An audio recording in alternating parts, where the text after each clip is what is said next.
Hey, everybody. Thanks for coming and hanging out with us this morning. Like I just was telling people, we've got a lot of people that are out of town and at the shareholder summit, but I'll just keep letting people in as they trickle in here.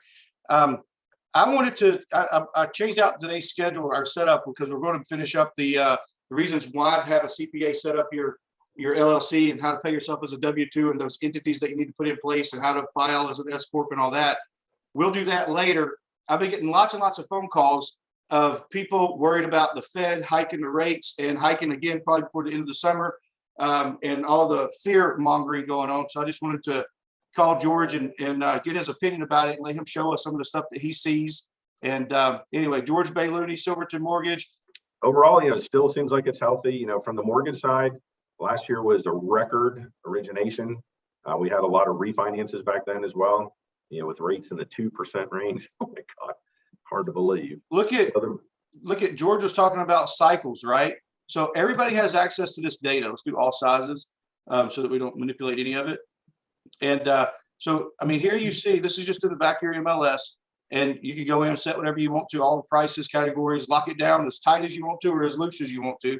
But this is all, I mean, it's just a cycle. We're just in the cycle of this and more properties coming on the market. We're also in the cycle of right now, it's very typical to see price reductions. Obviously, more houses come on, go live, more prices get reduced. Then you add on it the news, fear mongering, meat prices, beef's going to $26 a pound. They're burning 47 chicken houses or whatever next week, or whatever they're saying they're doing. That stuff's everywhere. It's just scaring people to death. So they're not pulling the trigger and making decisions.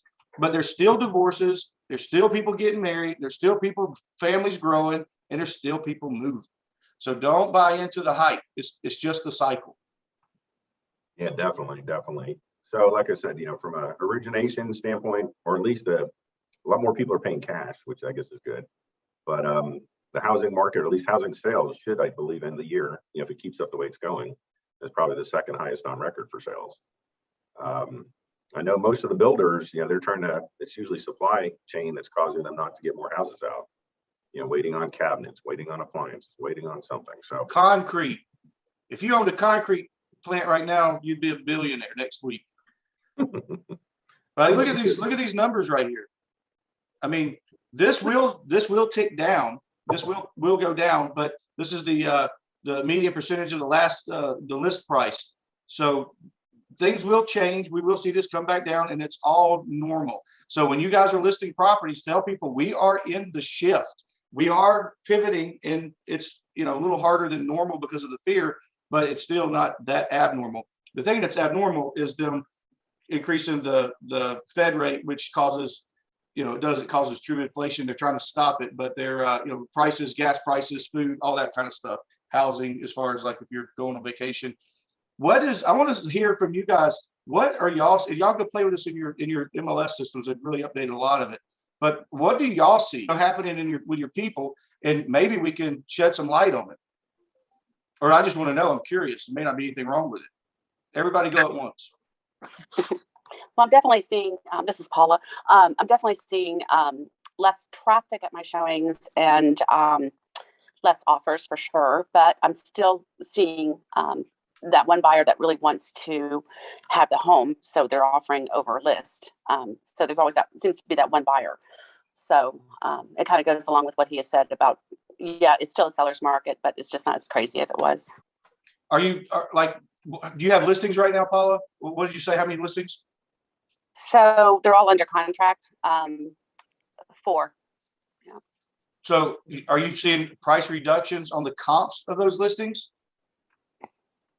No, I have not on mine. One's a pocket listing, but I do see that I feel like the appraisers are trying to tighten down a little bit on the appraisals. They're not, they're getting a little bit more strict with it, just in the very few homes that I'm experiencing, but right. They're still, they're trying, I feel like they're trying to, calm things down a little bit too. I could be wrong with that, but no, I don't see price reductions in the price points that I'm in right now in my area.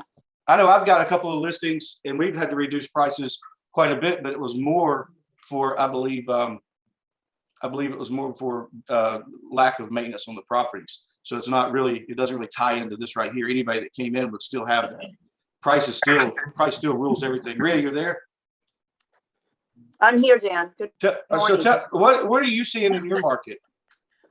I still think it's crazy here. I mean, Miami, I don't know if, rentals are through the roof. I think just, everything that he said is correct.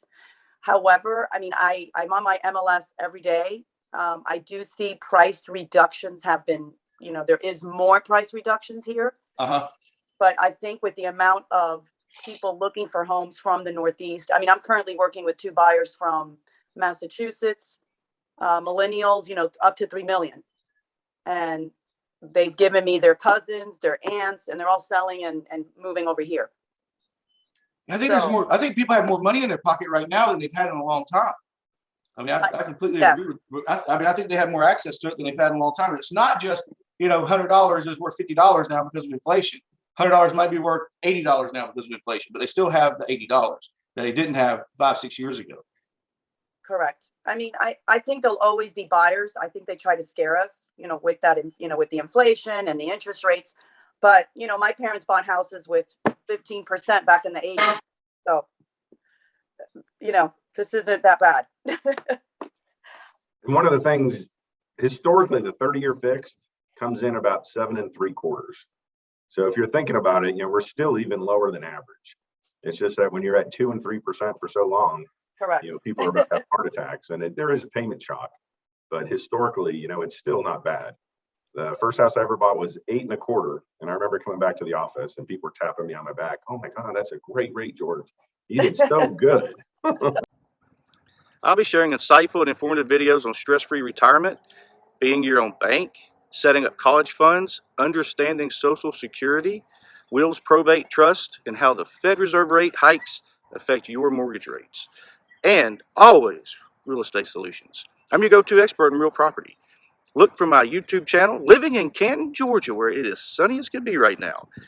If you find value here, please like and share so others might as well. Remember, I'm not a videographer, not a video editor. I just want to share the most important info with you guys. Each video has a full version of around half hour or so, but there are multiple shorts of only 5 minutes or less as well.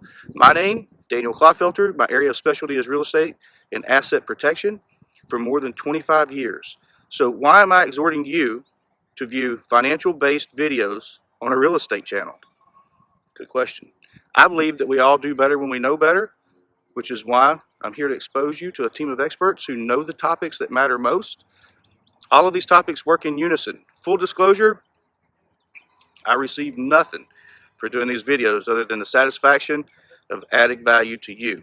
So smash that like button already. What are you waiting for? Share this so other people can see it. Y'all have a great day.